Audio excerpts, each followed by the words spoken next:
राजकीय विधि महाविद्यालय बूंदी में आप सभी का स्वागत है। पिछले वीडियो में हमने कोक के आपराधिक दायित्व के प्रसिद्ध सिद्धांत एट एक्टस नॉन फेसिट रियम निसी मैंसिटिया के विषय में पढ़ा था। आज का हमारा विषय है भारतीय दंड संहिता के अंतर्गत किसी व्यक्ति को अपराध के लिए कब दंडित किया जा सकेगा या किन व्यक्तियों को भारतीय दंड संहिता के तहत दंडित किया जा सकेगा तथा क्या भारतीय दंड संहिता के अंतर्गत एक विदेशी व्यक्ति को भी दंडित किया जा सकता है। इस संबंध में प्रावधान भारतीय दंड संहिता की धारा 2 से 4 के अंतर्गत किए गए हैं। एग्जाम में धारा 2 से 4 के अंतर्गत ये प्रश्न पूछा जाता है कि भारतीय दंड संहिता की अभियांत्रिक या आंतरिक व राज्य क्षेत्रातीत अधिकारिता को स्पष्ट कीजिए। तो एग्जाम में अधिकतर धारा 2 और 4 के अंतर्गत ये प्रश्न पूछा जाता है कि भारतीय दंड संहिता की अभियांत्रिक या आंतरिक व राज्य क्षेत्रातीत अधिकारिता को स्पष्ट कीजिए। तो अभियांत्रिक या आंतरिक अधिकारिता के संबंध में भारतीय दंड संहिता 1860 की धारा 2 के अंतर्गत प्रावधान किए गए तथा धारा 3 व धारा 4 में राज्य क्षेत्रातीत अधिकारिता के संबंध में प्रावधान किए गए हैं। धारा 2 भारत के भीतर किए गए अपराध के लिए दंड। यदि कोई व्यक्ति भारत के भीतर कोई अपराध करता है तो उस पर भारतीय दंड संहिता के प्रावधान लागू होंगे। यदि वह भारतीय दंड संहिता के किसी उपबंध का उल्लंघन करता है तो उस पर भारतीय दंड संहिता 1860 के प्रावधान लागू होंगे। तो धारा 2 के अनुसार हर व्यक्ति जो भारत के भीतर इस संहिता के किसी उपबंध का कार्य या लोभ द्वारा उल्लंघन करता है वह भारतीय दंड संहिता के तहत दंडनीय होगा। तो हर व्यक्ति जो भारत के भीतर, हर व्यक्ति जो भारत राज्य क्षेत्र है उसके भीतर भारतीय दंड संहिता के किसी भी उपबंध का या तो कार्य द्वारा या लोभ द्वारा अगर उल्लंघन करता है तो वह भारतीय दंड संहिता के तहत दंडनीय होगा।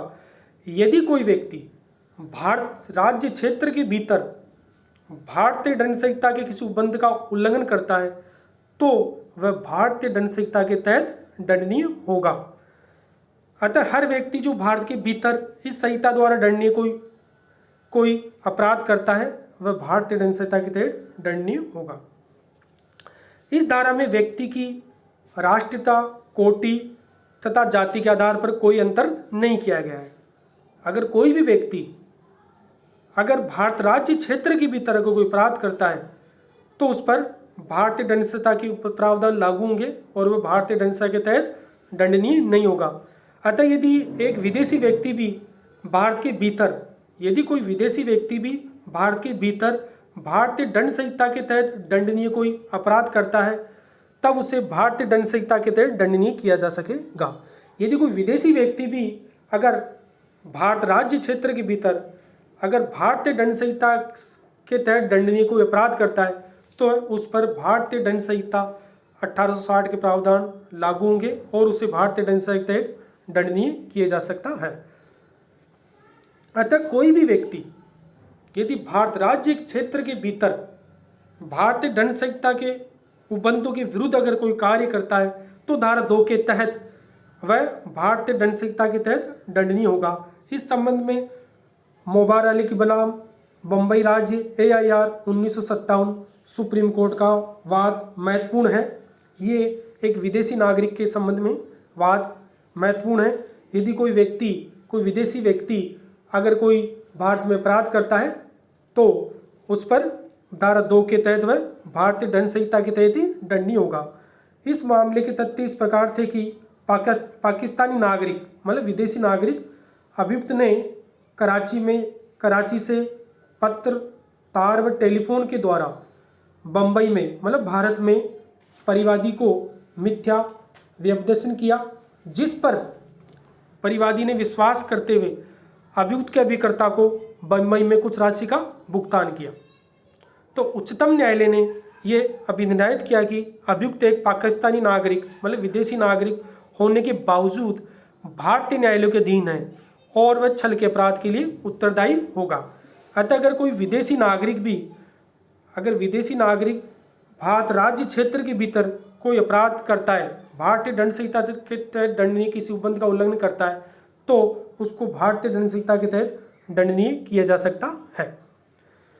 निगम का दायित्व, अगर कोई अपराध निगम द्वारा किया जाता है तो उसका दायित्व उस अपराध के लिए होगा, या व्यक्ति शब्द के अंतर्गत क्या निगम को भी सम्मिलित किया गया है?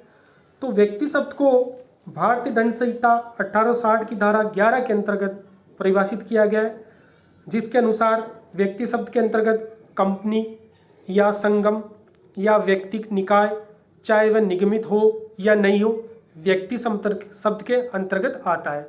तो व्यक्ति शब्द के अंतर्गत कोई भी कंपनी भी आ जाएगी, कोई संगम या व्यक्तिगत निकाय, चाहे वह निगमित हो या नहीं, व्यक्ति शब्द के अंतर्गत आता है।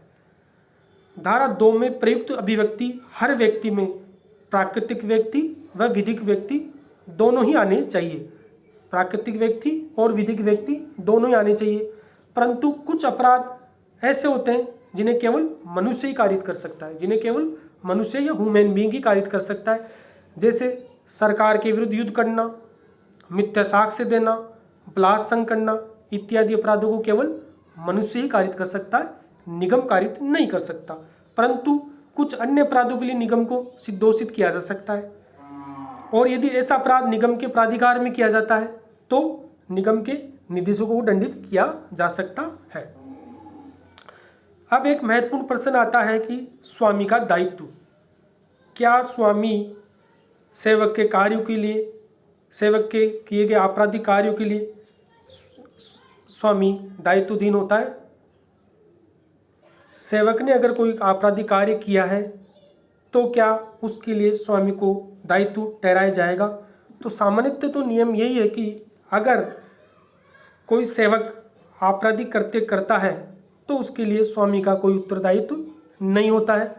तो दायित्व के सामान्य सिद्धांत के अनुसार भी स्वामी सेवक के आपराधिक कार्यों के लिए उत्तरदायी नहीं होता, परंतु यदि किसी आपराधिक कानून में स्पष्ट इस बात का उल्लेख हो कि स्वामी सेवक के आपराधिक कार्यों के लिए उत्तरदायी होगा, तो स्वामी सामान्य नियम का सहारा लेकर स्वयं के उत्तरदायी से मुक्त नहीं हो सकता। तो सामान्यतः आपराधिक विधि का सिद्धांत है कि यदि सेवक कोई आपराधिक कृत्य करता है तो उसके लिए स्वामी दायित्वधीन नहीं होता, परंतु यदि किसी कानून में स्पष्ट इस संबंध में अगर कोई प्रावधान किए गए हों तो सेवक के कार्यों के लिए स्वामी को उत्तरदायी ठहराया जा सकता है। इस संबंध में एक बाबूलाल का वाद महत्वपूर्ण है। इसमें स्वामी एक अनुज्ञप्ति प्राप्त अफीम विक्रेता था। इस वाद में स्वामी एक अनुज्ञप्ति मतलब लाइसेंस प्राप्त अफीम विक्रेता था। उसके सेवक ने विधि के प्रतिकूल एक 14 वर्षीय बालक को अफीम बेचा। इस कार्य के लिए न्यायालय ने स्वामी को दंडनीय बनाया गया। अतः तो सामान्य नियम यही है कि अगर कोई आपराधिक कृत्य सेवक द्वारा किया जाता है तो उसके लिए स्वामी दायित्वधीन नहीं ठहराया जा सकता, परंतु यदि किसी इस संबंध में किसी आपराधिक कानून में अगर स्पष्ट प्रावधान किए गए हों तो सेवक के कार्यों के लिए स्वामी दायित्व ठहराया जा सकता है, और इसके संबंध में सामान्यतः अनुज्ञप्ति के मामले आते हैं। अब धारा 2 में जो सामान्य नियम बताया गया कि यदि कोई व्यक्ति भारत के भीतर भारतीय दंड संहिता के प्रतिकूल कोई कार्य लोप करता है तो उस पर भारतीय दंड संहिता के तहत वह दंडनीय होगा। तो हर व्यक्ति दंडनीय होगा, परंतु धारा 2 के कुछ अपवाद। धारा 2 के अंतर्गत हर व्यक्ति जो भारत के भीतर अपराध करता है उसका आपराधिक दायित्व होता है, परंतु कुछ व्यक्ति ऐसे होते हैं जिन्हें भारतीय संविधान अथवा अंतर्राष्ट्रीय विधि के अंतर्गत अभियोजन से उन्मुक्ति प्राप्त है। तो धारा 2 के प्रावधान किन किन व्यक्तियों पर लागू नहीं होंगे? राष्ट्रपति और राज्यपाल। तो राष्ट्रपति व राज्यपाल को भारतीय संविधान के अनुच्छेद 361 के अंतर्गत उन्मुक्ति या छूट प्राप्त रखी गई है आपराधिक अभियोजन से। तो धारा 361 का जो प्रथम खंड है उसके अनुसार राष्ट्रपति अथवा राज्यपाल अपने पद की शक्तियों के प्रयोग में, अगर राष्ट्रपति और राज्यपाल अपनी पद की शक्तियों के प्रयोग और कर्तव्यों के पालन के लिए या उन शक्तियों का प्रयोग और कर्तव्यों का पालन करते हुए अपने द्वारा किए गए कार्य के लिए किसी न्यायालय के लिए उत्तरदायी नहीं होगा। अगर धारा 361 का जो प्रथम खंड है उसके अनुसार अगर राष्ट्रपति और राज्यपाल अपनी पदीय शक्ति के प्रयोग में या कर्तव्यों के पालन में कोई किसी भी कार्य के लिए न्यायालय के उत्तरदायी नहीं होगा।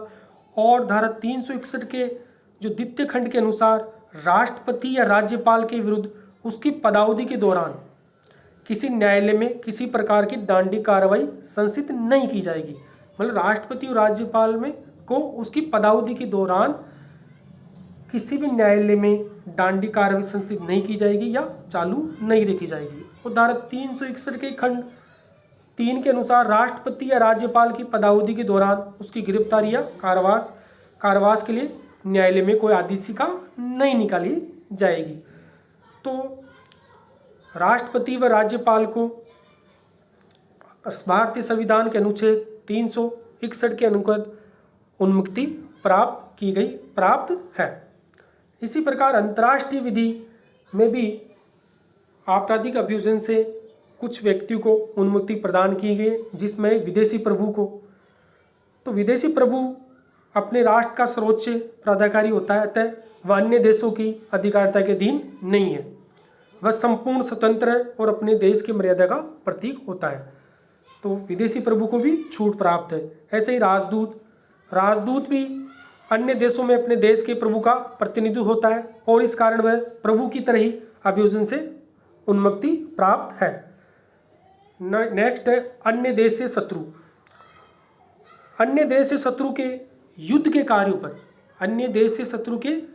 कार्यों पर आपराधिक न्यायालयों की अधिकारिता नहीं होती। तो अन्य देश से शत्रु के केवल युद्ध के कार्यों पर आपराधिक न्यायालयों की अधिकारिता नहीं होती, परंतु अन्य देश से शत्रु के अन्य कार्यों पर जो युद्ध के कार्य नहीं है आपराधिक न्यायालय को संज्ञान ले लें, कॉग्निजेंस लेने व दंड देने का अधिकार प्राप्त है। ऐसे ही विदेशी सेना, जब किसी देश में कोई विदेशी सेना मेजबान देश की सहमति से रहती है तो ऐसे मामलों में विदेशी सेना पर मेजबान देश की आरंभिक अधिकारिता नहीं होती। इसी प्रकार युद्धपोत, किसी देश के युद्धपोत को अन्य देश के राज्य क्षेत्र में आपराधिक दायित्व से उसी प्रकार उन्मुक्ति प्राप्त है जैसे किसी देश के प्रभु को। तो जिस प्रकार देश के प्रभु को उन्मुक्ति प्राप्त है उसी प्रकार के किसी देश के युद्धपोत को अन्य देश के राज्य क्षेत्र में आपराधिक दायित्व से उसी प्रकार उन्मुक्ति प्राप्त है जैसे देश के प्रभु को। अब धारा 2 में महत्वपूर्ण शब्द का प्रयोग किया गया है कि भारत के भीतर। अगर भारत के भीतर का प्रयोग भारतीय दंड संहिता की राज्य क्षेत्रीय अधिकारिता को स्पष्ट करता है। इसके अंतर्गत भारत का संपूर्ण भूमि क्षेत्र, तो जो भारत का राज्य क्षेत्र है इसके अंतर्गत भारत का संपूर्ण भूमि क्षेत्र, उसका राज्य क्षेत्रीय सागर खंड जो इस समय समुद्र में 12 समुद्री मील है, इस समय समुद्र में 12 समुद्री मील है और इसके ऊपर अनंत तक मतलब आकाश क्षेत्र तक भी अगर कोई व्यक्ति अपराध करता है तो वह भारतीय दंड संहिता के तहत दंडनीय होगा यदि उसने भारतीय दंड संहिता के उपबंधों के विपरीत कोई कार्य किया गया है और अन्य विधि के विपरीत के कार्य किया है तो वह दंडनीय होगा। और इसी प्रकार भूमि के नीचे अनंत क्षेत्र तक, अगर जो भारत राज्य क्षेत्र की जो भूमि क्षेत्र है उसके अनंत अंदर नीचे तक अगर कोई व्यक्ति भारतीय दंड संहिता के प्रतिकूल कोई कार्य करता है तो उसको भारतीय दंड संहिता के तहत दंडनीय किया जा सकेगा। तो धारा 2 में भारत के भीतर अगर भारत राज्य क्षेत्र की जो राज्य क्षेत्र अधिकारिता को स्पष्ट करता है, इसके अंतर्गत भारत का संपूर्ण भूमि क्षेत्र आएगा और सागर खंड के अंतर्गत 12 समुद्री मील आता है और इसके ऊपर अनंत आकाश में अगर कोई व्यक्ति अपराध करता है। इसी प्रकार भूमि के नीचे अनंत क्षेत्र तक अगर कोई व्यक्ति भारतीय दंड संहिता के प्रतिकूल कोई कार्य करता है तो उस पर भारतीय दंड संहिता के उपबंधी लागू होंगे। अतः धारा 2 भारत के भीतर किए गए अपराधों के लिए किसी व्यक्ति को दंडित करती है। अगर भारत के भीतर कोई भी व्यक्ति अपराध करता है, चाहे वह भारत का नागरिक हो या अनागरिक हो, उस पर अगर वो भारतीय दंड संहिता के उपबंधों के विपरीत कोई कार्य करता है तो उस पर भारतीय दंड संहिता के उपबंध लागू होंगे और भारतीय दंड संहिता के तहत उसे दंडनीय किया जाएगा। परंतु कुछ व्यक्तियों को धारा 2 के अंतर्गत छूट प्राप्त है। भारतीय संविधान के अंतर्गत तथा अंतर्राष्ट्रीय विधि के अंतर्गत, जिसमें राज्यपाल तथा राष्ट्रपति विदेशी प्रभु को, राजदूत को, अन्य देश शत्रु को, विदेशी सेना को तथा युद्धपोत को। धारा 3, तो धारा 3 भारत से परे किए गए किंतु उसके भीतरी विधि के अनुसार विचारणीय अपराधों के दंड के बारे में उपबंध करती है। तो धारा 3 भारत से परे किए गए, मतलब भारत से बाहर अगर कोई अपराध किया जाता है किंतु भारतीय विधि के अनुसार विचारणीय अपराधों को दंड के संबंध में प्रावधान करती है। तो धारा 3 व धारा 4 भारतीय दंड संहिता के राज्य क्षेत्रातीत अधिकारियों को स्पष्ट करती है। धारा 3 भारत से परे किए गए उन अपराधों को दंडित करती है जो भारत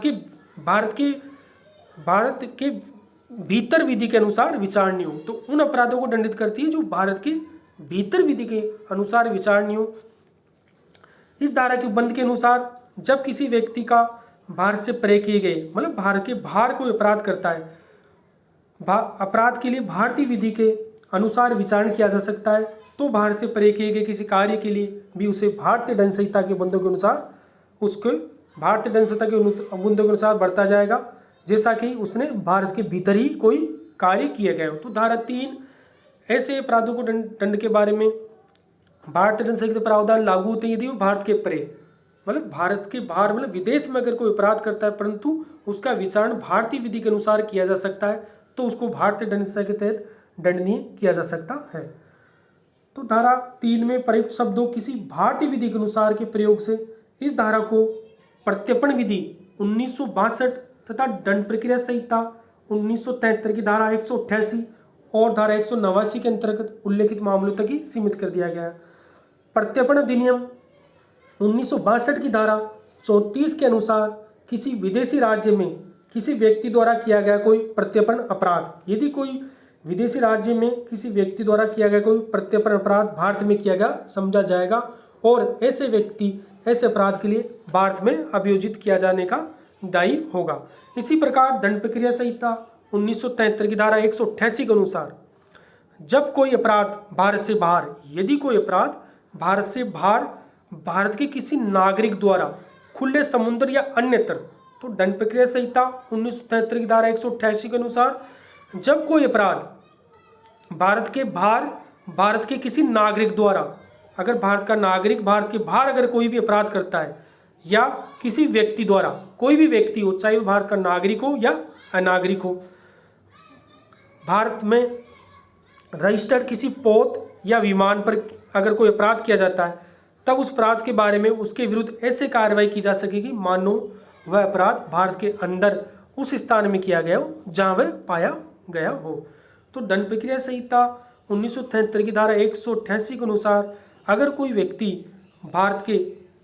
अगर कोई अपराध भारत से बाहर भारत के किसी नागरिक द्वारा किया जाता है या किसी व्यक्ति द्वारा भारत में रजिस्टर के किसी विमान या पोत पर, चाहे वह कहीं भी हो, कोई अपराध किया जाता है तो उस पर इस प्रकार कार्रवाई की जाएगी मानो वह अपराध भारत के अंदर उस स्थान पर किया गया था जहाँ पर वो पाया गया हो। इसी प्रकार यदि कोई भारतीय इंग्लैंड में जार क्रम का अपराध करे, यदि कोई भारतीय नागरिक इंग्लैंड में जार क्रम का अपराध करे तो वह कार्य उस देश में इंग्लैंड में जार क्रम का अपराध न होने के कारण उस पर अपराध न होने के बावजूद उस व्यक्ति को इंग्लैंड में जार क्रम वहाँ अपराध नहीं होने के कारण उस व्यक्ति को भारत में अभियुक्त किया जा सकेगा, क्योंकि ये कार्य भारतीय दंड संहिता की धारा 497 के अनुसार अपराध है। अगर कोई व्यक्ति इंग्लैंड में जार क्रम का अपराध करता है, चूँकि जार क्रम के लिए इंग्लैंड में किसी व्यक्ति को दोषित नहीं किया जाता क्योंकि जार क्रम इंग्लैंड में अपराध नहीं माना जाता, परंतु भारतीय दंड संहिता की धारा 497 के अंतर्गत भारत में जारक्रम को अपराध माना गया है। परंतु अभी हाल ही में उच्चतम न्यायालय ने जोसेफ साइन बनाम भारत संघ AIR 2018 में धारा 493 को असंवैधानिक घोषित कर दिया गया है। अतः वर्तमान में जारक्रम भारत में भी अपराध नहीं माना गया है। धारा 4 राज्य क्षेत्रातीत अपराधों पर संहिता का विस्तार। अगर भारत राज्य क्षेत्र के भीतर भारत राज्य क्षेत्र के बाहर अगर कोई अपराध किया जाता है तो क्या उस पर भारतीय दंड संहिता के उपबंध लागू होंगे। इस संबंध में धारा 4 में प्रावधान किए गए। तो धारा 4 के अनुसार इस संहिता के उपबंध मतलब भारतीय दंड संहिता के उपबंध भारत से बाहर और परे किसी स्थान में भारत के नागरिक द्वारा, इस संहिता के उपबंध भारत से बाहर और परे किसी स्थान में भारत के नागरिक द्वारा। नंबर 2, भारत में रजिस्ट्रीकृत किसी पोत या विमान पर, चाहे वह कहीं भी हो, किसी व्यक्ति द्वारा किए गए किसी अपराध पर भी लागू होंगे। तो धारा 4 के अंतर्गत भारतीय दंड संहिता के उपबंध भारत से बाहर और परे किसी स्थान में अगर भारत का नागरिक कोई अपराध करता है तो उस पर भारतीय दंड संहिता के प्रावधान लागू होंगे। परंतु अगर भारत के बाहर भारत के नागरिक ने मतलब विदेश में अगर कोई अपराध करता है तो उस पर भारतीय दंड संहिता के प्रावधान लागू होंगे। इसी प्रकार भारत में रजिस्ट्रीकृत किसी पोत, अगर कोई पोत या विमान भारत में रजिस्ट्रीकृत है, चाहे वह किसी जगह हो, किसी व्यक्ति द्वारा चाहे वह भारत का नागरिक हो या भारत का नागरिक न हो या विदेशी भी हो, तो किए गए अपराध पर भी भारतीय दंड संहिता के उपबंध लागू होंगे। इसी प्रकार कोई व्यक्ति चाहे वह भारत का नागरिक हो या अनागरिक हो, किसी स्थान में किसी भी स्थान में हो, चाहे वह विदेश में भारत से बाहर और परे कोई अपराध करता है, मतलब भारत के बाहर कोई अपराध करता है, पर अपराध कैसे करेगा, भारत में स्थित कंप्यूटर साधन को लक्ष्य बनाकर अगर कारित करता है तो उस पर भारतीय दंड संहिता 1860 के उपबंध लागू होंगे। उदाहरण का जो भारत का नागरिक है उगांडा में हत्या करता है, वह भारत के किसी स्थान में जहाँ वह पाया जाए हत्या के लिए विचारणीय होगा और दोषित किया जा सकेगा। क्यों दोषित किया जा सकेगा? क्योंकि कह भारत का नागरिक था और उसने विदेश में हत्या की, इसलिए वह धारा 4 के उपबंधों के अनुसार वह भारत में दंडित किया जा सकेगा। इस संबंध में मेयर हैंस जॉर्ज बनाम राज्य का वाद महत्वपूर्ण है। उक्त वाद में अभियुक्त एक जर्मन नागरिक था, मतलब अभियुक्त क्या था, विदेशी नागरिक था। वह स्विट्जरलैंड के विमान में ज्यूरिख से मनीला जाते हुए बंबई में रुका। उसने विदेशी मुद्रा विनिमय अधिनियम 1947 के अंतर्गत घोषणा नहीं की कि वह कितना सोना अपने साथ ले जा रहा था। उच्चतम न्यायालय ने यह अभिनिर्णय किया कि भारतीय विधि के अंतर्गत उसका विचारण और सिद्धोषित क्या विधि मान्य है। क्योंकि जब वह बंबई में रुका, मतलब भारत राज्य क्षेत्र में रुका, तो उसे विदेशी मुद्रा अधिनियम 1947 के अंतर्गत ये घोषणा की जानी चाहिए थी कि वह अपने साथ में कितना सोना लाया। चूंकि उसने नहीं किया, इसलिए वह भारतीय न्यायालय की अधिकारिता के अंतर्गत आता है और उसे सिद्धोषित भारतीय न्यायालय द्वारा सिद्धोषित किया जा सकता है। अब सेक्शन 5 में, धारा 5 में ये प्रावधान किया गया है कि कुछ विधियों पर इस अधिनियम द्वारा प्रभाव न डाला जाना।